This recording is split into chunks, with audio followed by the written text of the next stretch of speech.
Well, this is Saturday, June 7th, and this is my first video update of this season. And there's an awful lot going on in the garden right now, so it's a good time. In general, the side yard garden this year is being used a little bit differently than previous years. We've moved the greens and lettuce, beets and such up front, left a lot of spacing between the rows, and so far having good success with beans and squash. We haven't harvested any yet, but things are off to a good start. And then I'm using the back of the garden, and actually some of the front, to try my hand at growing in straw bales, in wheat straw bales for the first time. So let's just take a quick look at how things are doing. In the front row I have some indeterminate tomatoes, and one of the things that I need to do this summer is to regrow some of my feature varieties for the book. So this first tomato here is Mexico Midget, and there's already some fruit set on the plant. Next to it is Coyote, a small pea-sized ivory-colored cherry tomato from Mexico. We have a Sun Gold in the ground next to Sun Gold in a straw bale. And all of these were planted about mid-May, and we'll do a separate one on straw bale gardening soon, but things are looking good. I'm doing some comparisons of performance between varieties grown in the soil, in pots, and in bales. Next to it is Tiger Tom. This is another Sun Gold. We have a lot of Sun Gold in the front row because we love it. And this is Cherokee Purple in a bale, and there's a very large flower inside already, which is kind of what you'd expect for Cherokee Purple. And next to it is Cherokee Purple in a large pot, and then Cherokee Purple in soil. And they're all growing at about the same rate, although I have to admit the one in the bale looks really good. And next to it is a final Sun Gold.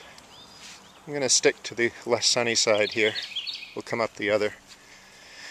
Then we have the first of the rows of greens. This is Swiss Chard Bright Lights, Red Russian Kale. It's getting chewed a little bit by insects. Some red mustards, and then a variety of lettuce, finishing with chard. This next row back have a little bit more kale and mustards and lettuce at the end, and then some basil, purple, probably Osman and Genovese. And then there's a double row of beets, and behind it a single row of collards. And we're using the collards in smoothies and stir-fries, and we're getting close to being able to harvest beets. They're about 1 inch in diameter. Here's a row of bush beans. We've got a variety called Rockport, and I've replanted the empty spaces here. And then over there is a variety called Cosmos. And we have a couple of hills of squash and one of cukes. There's a summer squash, cucumber diva. I won't go into specific varieties right now, but the squash are looking good. And then, well, there's the deer sprinkler. It's protecting us. And there's a few things I'm doing with bales back here. I'm growing, most of the bales are being treated traditionally, or pre-treated.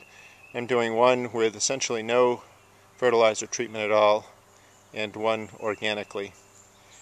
And what we have here is dwarfs. Primarily there's dwarfs planted in bales, a few indeterminates, and dwarfs planted in 5-gallon grow bags. We'll be able to compare. A lot of the work here is for the dwarf tomato project, and some were just planted.